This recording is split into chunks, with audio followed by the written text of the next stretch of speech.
Bienvenidos de nuevo a The Human Limit. Voy a hacerles una pregunta antes de que empecemos esta noche. Y quiero que realmente se sienten con ella. No respondan rápido, no agarren la respuesta cómoda y refleja que el cerebro les ofrece en los primeros 2 segundos. Aquí está. Están colgados en el vacío. Debajo de ustedes, nada. O mejor dicho, no nada. Roca, glaciar. El tipo de distancia que convierte un cuerpo humano en una nota al pie. Encima de ustedes, en algún lugar del caos blanco de la tormenta, su mejor amigo, su compañero de escalada, el hombre con quien han compartido cuerdas durante 11 años, el hombre cuya hija los llama tío, y entre ustedes y el abismo, un solo anclaje, un pitón de hielo clavado en la montaña hace 3 días por manos en las que confían con su vida, y ahora mismo, ese anclaje se mueve, milímetro a milímetro, lo sienten a través de la cuerda. Lo sienten a través del arnés, a través de la columna vertebral, a través de cada terminación nerviosa que todavía funciona en el frío. El cálculo es simple, brutal, absoluto. El anclaje sostiene a uno de ustedes, no a los dos. La física de la montaña no negocia, no le importa su amistad, no le importa el cumpleaños de su hija el mes que viene, ni la manera en que su compañero prepara el café cada mañana en el campamento base, ni los 11 años de historias que han construido juntos por encima de la línea de los árboles. La montaña no es cruel, es simplemente indiferente, y en esa indiferencia les ha entregado la peor decisión que un ser humano puede tomar. En su cinturón, un cuchillo, 10 centímetros de acero. Encima de ustedes, la cuerda que los conecta con el anclaje, que los conecta con él. ¿Qué hacen? Quiero que carguen esa pregunta a través de todo lo que voy a contarles esta noche. Porque el hombre en el centro de esta historia, un hombre al que llamaré el superviviente, a petición propia, cargó esa pregunta durante aproximadamente 40 segundos en la cara norte de una cima de 7.000 metros en la cordillera del Karakorum. Y en esos 40 segundos tomó una decisión que lleva 9 años intentando comprender. Esta es su historia, estas son, en parte, sus palabras. Mi nombre no importa esta noche, lo que importa es que escuchen. Para entender lo que ocurrió en esa montaña, tienen que entender quién era Elias Vance. No lo que se convirtió después de la tragedia, no el nombre en la placa conmemorativa del Club Alpino de Innsbruck, no el rostro en la fotografía enmarcada en el refugio del campamento base que todavía cuelga allí, según me han dicho. Una instantánea, él en plena carcajada, el viento tirando de su chaqueta roja. Tienen que entender quién era Elias Vance como hombre vivo, como sistema de decisiones y valores en carne y hueso. Porque Elias Vance era, a todos los efectos, un arquitecto. No profesionalmente. Profesionalmente era cirujano ortopédico, pero en la montaña abordaba cada ascensión como un ingeniero de estructuras aborda un edificio, desde los principios fundamentales, con redundancias, con un profundo respeto por el margen de seguridad. Era el hombre que volvía a revisar los anclajes que otros escaladores ya habían revisado. Era el hombre que había hecho dar media vuelta al equipo 2 veces en los 3 años anteriores, una vez a menos de 400 metros de una cima para la que habían tardado 8 días en llegar, porque las condiciones de la nieve le susurraban algo que ningún instrumento había medido todavía. El superviviente me habló de un día, 3 años antes del accidente, cuando los dos estaban en una ruta de entrenamiento en los Alpes, una ascensión ordinaria, y Elias pasó 45 minutos en un solo punto de anclaje, probando, volviendo a probar, reconstruyendo silenciosamente una parte del sistema que, a ojos de cualquier observador externo, habría parecido perfectamente funcional. Voy a leerles directamente lo que el superviviente me escribió. Me envió estas notas a lo largo de varios meses. Algunos pasajes son casi clínicos, otros parecen escritos en medio de la noche, en un estado para el que no tengo una palabra limpia. Elias solía decir que las montañas no matan escaladores, las decisiones matan escaladores. Lo creía con convicción absoluta. Tenía una frase a la que volvía una y otra vez. La montaña te da datos, tú pones la estupidez. Lo decía como un chiste, pero lo pensaba como una doctrina. Todo lo que hacía en altura era una contramedida deliberada a la estupidez acumulada que creía inscrita en el optimismo humano. Pensaba que el optimismo era lo más peligroso que un escalador podía cargar, más peligroso que un equipo insuficiente, más peligroso que el mal tiempo. No confiaba en nada, no confiaba en nadie, ni en sí mismo, ni en mí. Y sin embargo, de manera imposible, era exactamente por eso por lo que yo le confiaba todo. Ese es el hombre del que hablamos, ese es el hombre que construyó el sistema de anclaje en la cara norte. el hombre que, antes de partir hacia el ataque a la cima, se sentó con su compañero en la tienda del campo 3 y repasó cada punto de protección, cada mosquetón, cada metro de cuerda con la atención de alguien que sabe que la montaña tarde o temprano encontrará la única cosa que uno olvidó revisar. Y hay algo más que necesitan entender sobre Elias Vance, algo que el superviviente mencionó casi de pasada, pero que creo que es el muro de carga de toda esta historia. Elias tenía un código, un único principio innegociable que gobernaba cada una de sus ascensiones en alta montaña. Subimos juntos, bajamos juntos, no como un sentimiento, como un contrato, como el axioma fundamental de todo lo que creía sobre lo que significa ser un compañero en la montaña. El superviviente me dijo que Elías lo decía antes de cada empuje serio, a veces en voz alta, a veces solo como un gesto, un único golpecito en la cuerda entre ellos, un recordatorio, una renovación del acuerdo. Subimos juntos, bajamos juntos. Lo habían dicho en el campo 3, la mañana del día de la cima. En la oscuridad, a las 4 de la madrugada, en el frío brutal que vuelve inútiles las manos antes de que uno haya empezado siquiera a moverse. Un golpecito en la cuerda. Eso fue 31 horas antes de que el anclaje empezara a moverse. El día de la cima comenzó como siempre comienzan los mejores y peores días en las altas montañas, maravillosamente.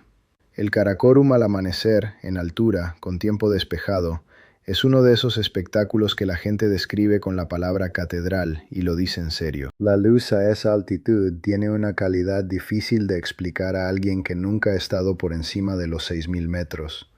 No es solo brillante, es densa, tiene peso. Las sombras son absolutas.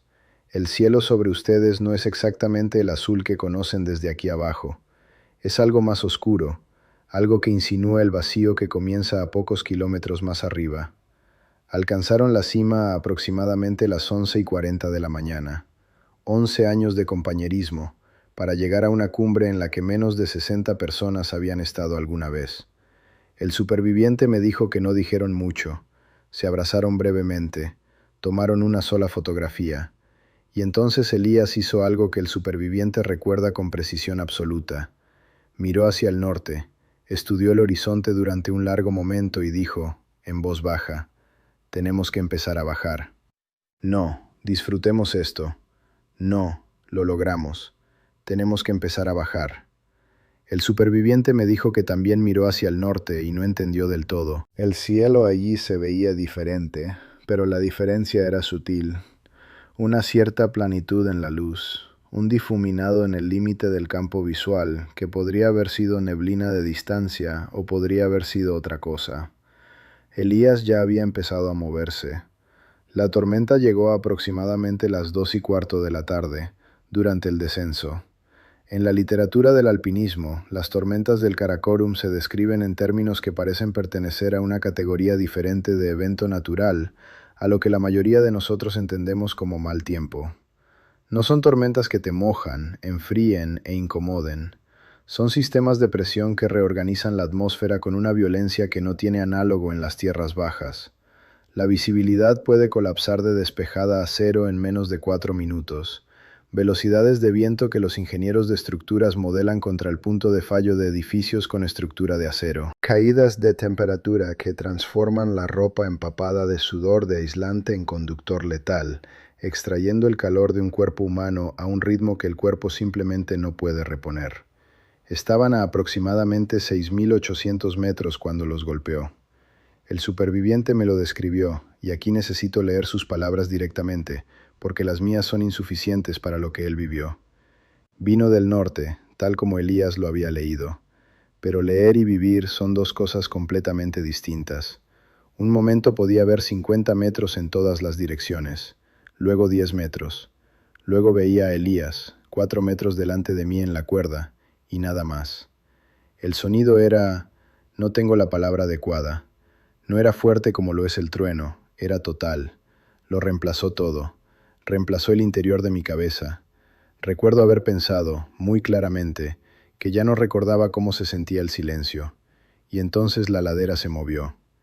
El alud no era grande según los estándares del Karakorum. Este contexto es importante. No era el tipo de evento catastrófico que barre secciones enteras de una montaña. Era lo que los escaladores llaman un desprendimiento de placa, una sección de nieve compactada por el viento, densa y cohesiva, que se desprendió de la ladera por encima de ellos y bajó con el silencio que tienen los aludes antes de que el ruido los alcance. Golpeó al superviviente primero. Lo que ocurrió en los siguientes 8 segundos se reconstruye a partir de lo que él pudo contarme y de las evidencias físicas que el equipo de rescate documentó 2 días después. Fue golpeado por la izquierda, lanzado lateralmente fuera de la línea de la cresta y arrojado sobre el borde. La cuerda que lo conectaba con Elías se tensó con una fuerza que habría correspondido a entre 4 y 6 kilonewtons de carga. Para darles un punto de referencia, el cuerpo humano, anclado y en posición, puede absorber aproximadamente 2 kilonewtons antes del fallo estructural. Un tornillo de hielo bien colocado en hielo alpino sólido está homologado para aguantar aproximadamente 12 kilonewtons.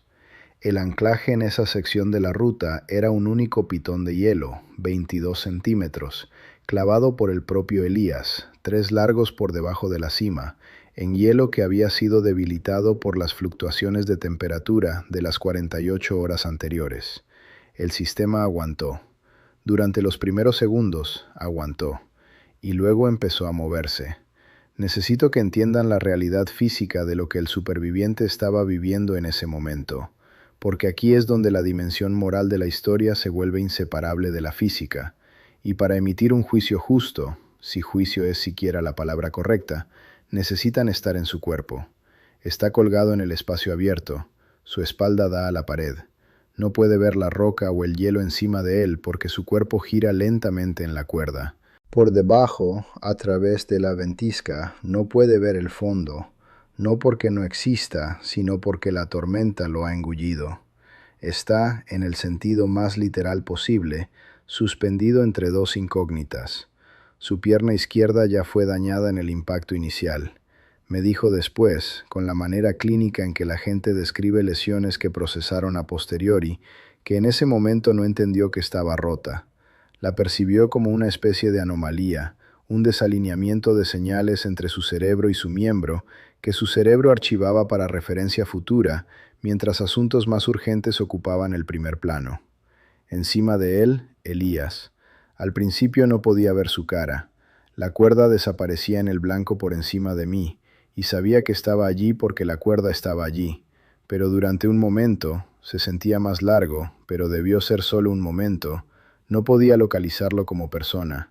Era solo tensión, solo la cosa que me impedía caer. Y luego la tormenta cambió de dirección un segundo, solo un segundo, y lo vi. Estaba aplastado contra la pared de hielo, las 2 manos en la cuerda, y miraba hacia mí. No hacia el anclaje, hacia mí. Y entendí algo en esa mirada que nunca he podido poner del todo en palabras. Él sabía, ya había hecho el cálculo, sabía lo que el anclaje estaba haciendo, sabía lo que decía la física. Y me miraba de la manera, no sé cómo decir esto sin que suene mal, de la manera en que uno mira a alguien cuando intenta memorizarlo. El anclaje se movía, el superviviente podía sentirlo a través de la cuerda, no oírlo, sentirlo. La montaña transmitiendo su veredicto a través de 30 metros de cuerda y su propio arnés y su propio esqueleto. Una vibración, casi rítmica. Cada ciclo de carga y descarga tirando del pitón 1 milímetro más fuera del hielo. Hizo el cálculo. Me ha dicho que no está orgulloso de la rapidez con que lo hizo. Quería, dice, ser el tipo de persona para quien ese cálculo hubiera tardado más. Para quien la vacilación hubiera durado minutos, no segundos. Quería ser el tipo de persona que lucha contra las matemáticas. Pero las matemáticas eran simples, es un hombre pragmático. Llevaba 9 días en altura, tenía déficit de oxígeno, hipotermia, dolor y estaba suspendido en el vacío. Y las matemáticas eran simples. Si ambos permanecían en la cuerda, el anclaje cedería. Los 2 caerían al abismo, que en ese punto de la cara norte suponía una caída de aproximadamente 800 metros sobre un campo mixto de roca y glaciar. No habría cuerpos recuperados, no habría preguntas sobre la supervivencia. Si uno de ellos salía de la cuerda, la carga sobre el anclaje se reducía a la mitad. El anclaje, quizás, aguantaría. El hombre que permaneciera sujeto tendría una oportunidad. El superviviente estaba por debajo del anclaje. Si alguien tenía que abandonar la cuerda, era él. En su cinturón, un cuchillo. Una hoja fija Petzl, llevada para cortar cuerdas enredadas en rescates de grietas. Exactamente la emergencia para la que ese cuchillo había sido diseñado, y simultáneamente una emergencia completamente diferente a la que cualquiera había imaginado al diseñarlo. Miró a Elías. Elías lo miró. Aquí está lo que el superviviente escribió sobre esos últimos segundos antes de tomar su decisión. Quiero leerles esto con cuidado, porque es la descripción más precisa de lo que significa estar en el límite absoluto de lo que un ser humano puede soportar y elegir de todas formas. Creo que él sabía lo que yo iba a hacer antes de que yo lo supiera. Creo que reconoció lo que estaba calculando, porque él también lo estaba calculando, y habíamos escalado juntos el tiempo suficiente para hacer el mismo razonamiento en la misma secuencia. Empezó a negar con la cabeza, no frenéticamente, despacio, como si no estuviera de acuerdo con algo que yo había dicho en una conversación que habíamos tenido 100 veces. El tipo de desacuerdo que no es realmente un desacuerdo, solo una diferencia en cómo se ponderan las variables. Dijo algo, no podía oírlo por el viento. He pasado 9 años intentando leer en sus labios esos 2 segundos de secuencia que solo existen en mi memoria. Creo que dijo mi nombre. Creo que lo dijo de la manera en que uno dice el nombre de alguien cuando quiere que esa palabra sea una frase completa. Cuando quiere que el nombre signifique, te veo, estoy aquí, no lo hagas. Corté la cuerda. La caída fue de aproximadamente 20 metros. Aterrizó en una rampa de nieve, un rasgo del terreno que no debería haber estado allí, que no aparecía en ningún mapa de la ruta, que la propia tormenta quizás había esculpido en las horas anteriores a su descenso. Aterrizó mal, los 2 piernas como resultó, la tibia y el peroné derechos, el fémur izquierdo. Rodó otros 12 metros por la rampa antes de detenerse. Estaba consciente, permanecería consciente, de manera intermitente, durante las siguientes 19 horas. El rescate llegó 31 horas después de que el superviviente quedara inmovilizado en esa rampa de nieve. Un helicóptero militar pakistaní, volando en el límite absoluto de su capacidad operativa, bajó a un médico en un cable hacia una tormenta que para entonces se había calmado parcialmente. El médico encontró al superviviente siguiendo el naranja fluorescente de su chaqueta a través de los prismáticos. No encontraron a Elías Vance. Su cuerpo fue recuperado 7 semanas después, durante la temporada post-monzón, por un equipo de alpinismo pakistaní que descendía una ruta vecina. Estaba al pie de la cara norte, parcialmente conservado por el frío. El anclaje, cuando los investigadores lo examinaron después, se había desprendido completamente del hielo. Su reconstrucción del evento sugería que había cedido aproximadamente 40 segundos después de que la cuerda fue cortada, quizás menos, 40 segundos. El superviviente pasó 11 semanas en un hospital de Islamabad, luego 6 meses de cirugía reconstructiva y rehabilitación en Zúrich. No habló públicamente sobre lo que había ocurrido en la montaña, no dio entrevistas, rechazó todo contacto con la prensa alpinista. Envió una carta a la familia de Elías, una carta cuyo contenido no ha compartido conmigo y que yo no le he pedido que comparta. Me dijo que la parte más difícil de la recuperación no fue el dolor físico, no fueron las operaciones, no fueron los meses aprendiendo a caminar de nuevo con varillas de titanio en ambas piernas. La parte más difícil, dice, era el momento cada mañana en que despertaba y tenía que volver a recordar lo que había hecho. Antes de que la conciencia se hubiera ensamblado completamente, en esa ventana entre el sueño y el despertar pleno, cuando uno existe sin contexto, sin el peso de la narrativa.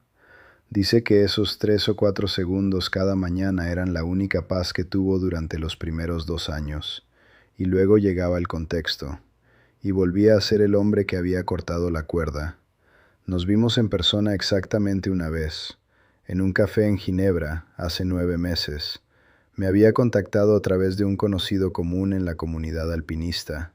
Había leído algunos de mis trabajos. Quería, y esta es la palabra que usó, con precisión, quería depositar la historia en algún lugar. Lo decía como se habla de un objeto demasiado pesado para seguir cargando, pero que uno no puede simplemente abandonar. Necesitaba ponerlo en algún lugar que lo sostuviera adecuadamente. No sé si soy ese lugar, intento serlo. No es un hombre dañado, en el sentido visible.